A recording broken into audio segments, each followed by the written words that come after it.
Welcome to the Lowdown. This is an AI-generated open-source news summary for general informational awareness. This product is not intended for use as official intelligence. The views expressed here are solely those of the cited authors and do not reflect the official policy or position of the Department of War, the United States Air Force, or any other U.S. government agency. Right.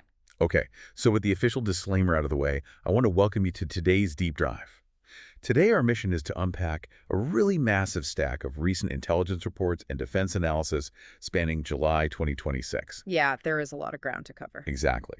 We are looking at updates from the Institute for the Study of War, Breaking Defense, and the War Zone.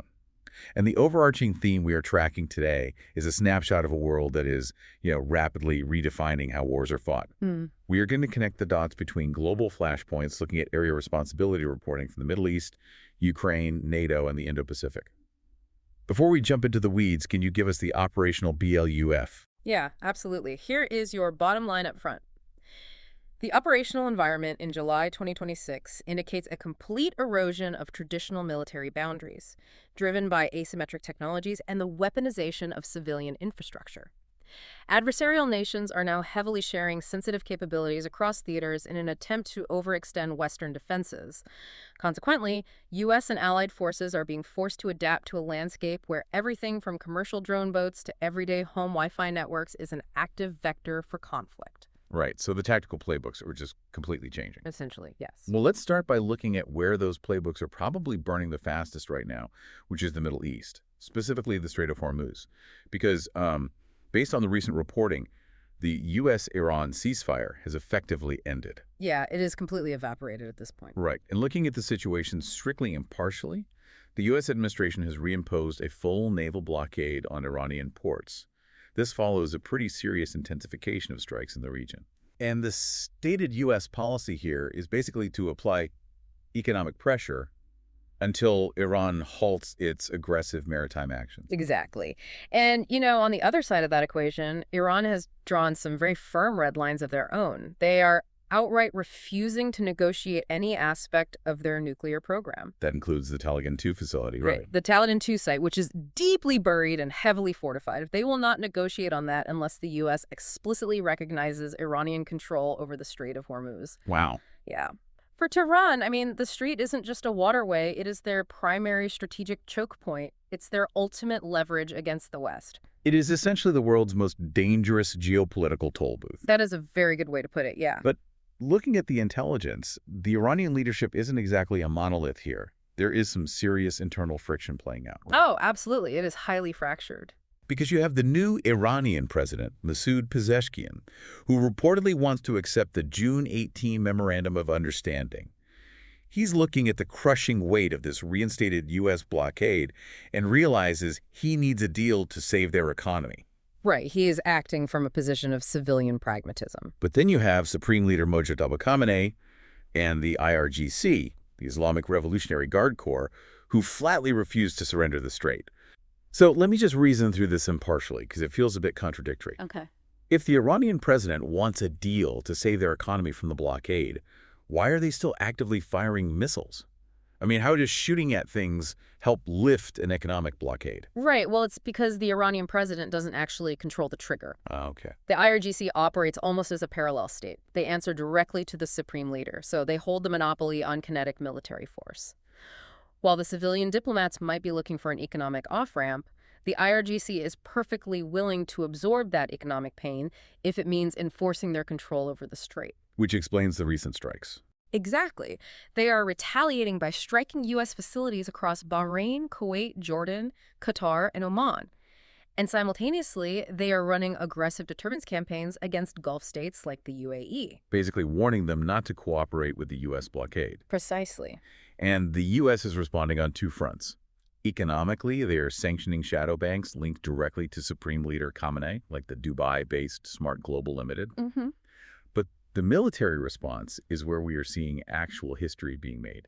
Because on July 12, for the first time in U.S. military history, uncrewed surface vessels, USVs, were used as strike weapons in active combat against Iranian targets. Yeah, this is a monumental shift in naval doctrine. The U.S. deployed Saronic Corsair kamikaze drone boats. Right. To really understand why this matters, you have to look at the traditional math of naval combat. For decades, if you wanted to strike a coastal target, you had to risk a multi-billion-dollar destroyer and the lives of hundreds of sailors. Which is an incredibly high risk-to-reward ratio for an asymmetric threat. Exactly. The Saronic Corsair flips that math completely. These are, highly maneuverable, low-profile, uncrewed boats. They are packed with explosives. So they are cheap and expendable. Right. And most importantly, they remove human operators from the line of fire entirely. Which provides a really perfect transition to the Russian offensive campaign and the situation in Ukraine. Because while the U.S. military is just now crossing the threshold of using these kamikaze drone boats in combat, Ukraine has essentially written the modern doctrine on it. Oh, without a doubt. They have mastered asymmetric naval warfare. Right. They have launched this massive campaign to isolate occupied Crimea. Yeah. And their primary focus right now is strangling Russian logistics in the Sea of Azov. The numbers coming out of there are just staggering. I know. Since July 6, Ukrainian forces have struck 90 Russian oil tankers. 90.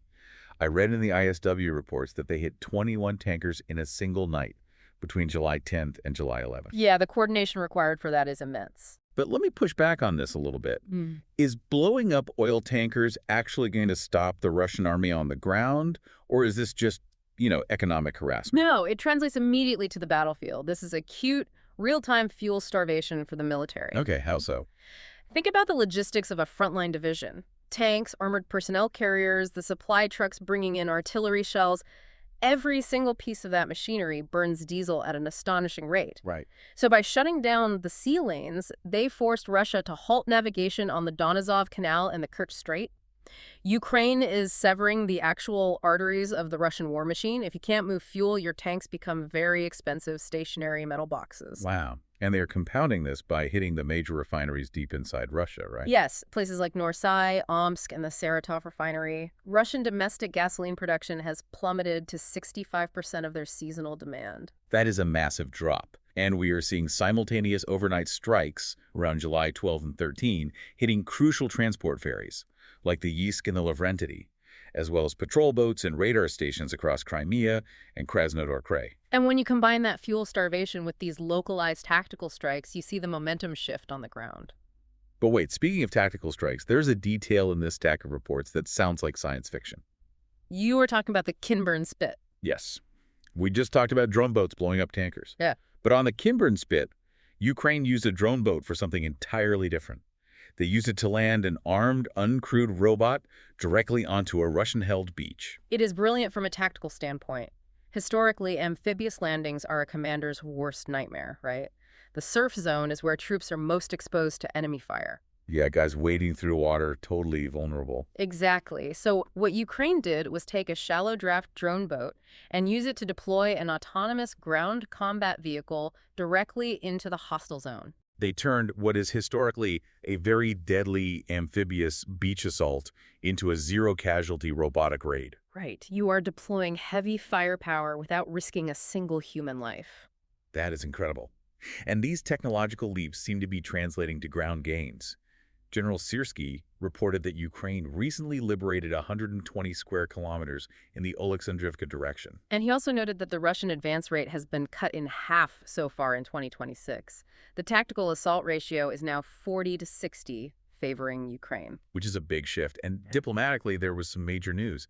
President Trump promised President Zelensky licenses to manufacture Patriot air defense interceptors inside Ukraine. Right, which allows them to bypass international supply chain vulnerabilities entirely. Right.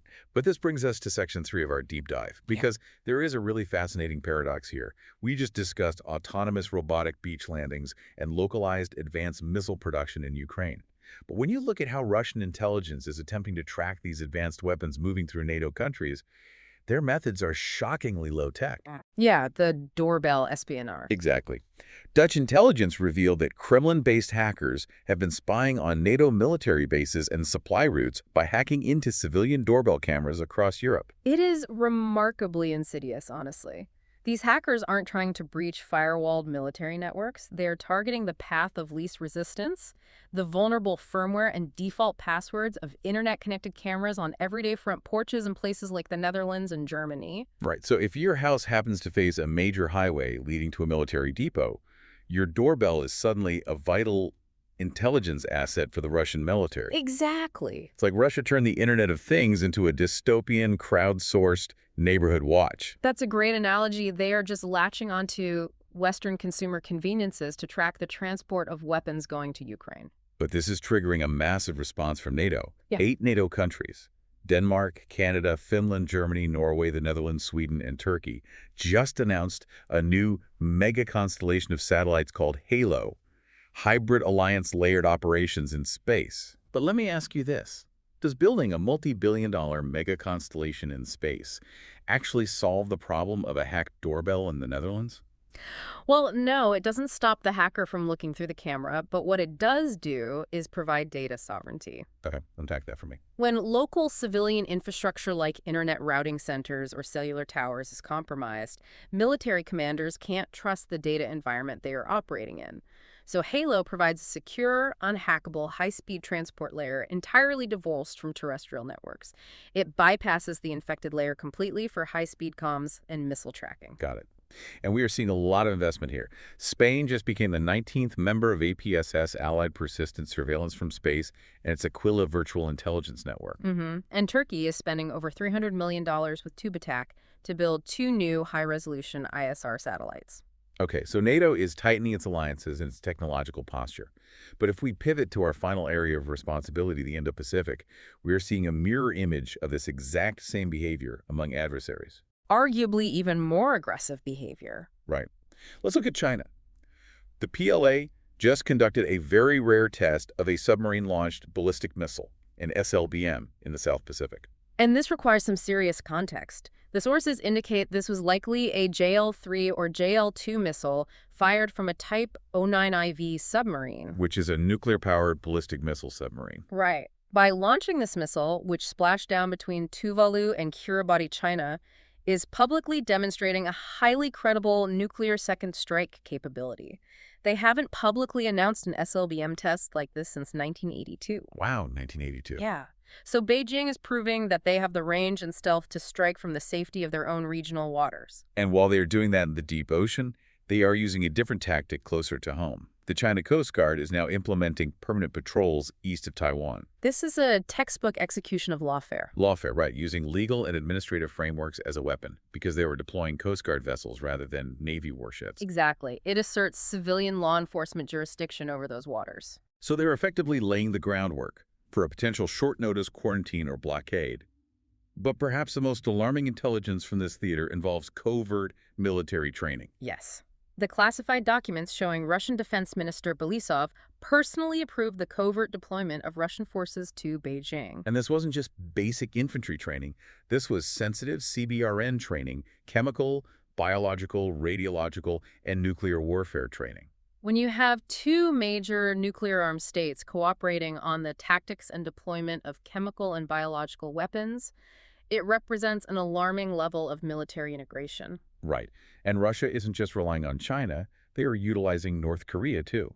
Which brings us to the Korean Peninsula updates. North Korea is testing what the reports call diversified strike packages. Right, mixing tactical ballistic missiles, MLRS, and traditional howitzers all at the same time. Just to overwhelm the processing power of U.S. and South Korean launch detection systems. Precisely. It is a saturation tactic designed to confuse the automated intercept systems. And at the same time, North Korea is building a green water navy, preparing to commission a second destroyer, the Kangkan. Which brings us to perhaps the most bizarre crossover of this entire deep dive. Yeah. South Korea and Ukraine are currently holding diplomatic talks regarding 2 North Korean prisoners of war. Right, who are captured in Ukraine and now want to defect to South Korea. It is surreal. Let me ask you to connect the final dots here for us. With China training Russians in chemical warfare and North Korean soldiers ending up as POWs in Ukraine, are we looking at a highly coordinated, unified adversary alliance, or is this just a series of opportunistic crimes of convenience? Well, based on the reporting, it is a strategic entente, a deeply pragmatic partnership of convenience. They don't necessarily share a single governing ideology, but they share a unified strategic goal: diluting Western military power and forcing the U.S. and its allies to defend multiple theaters simultaneously. So to summarize all this for you, the listener, technology has fundamentally erased the old boundaries of conflict. Completely. We have Coast Guard ships acting as blockade fleets, we have drones delivering robots to the front lines, and we have everyday consumer electronics being weaponized for international espionage. Which leaves us with a final thought to mull over. If an AI drone can autonomously fight a war on a beach in Europe, and the doorbell on your front porch can be quietly drafted as an international spy, where exactly does the civilian world end and the military battlefield begin? It is a sobering question. It really is. Well, thank you for joining us on this deep dive into the open source intelligence. We will catch you next time on The Lowdown.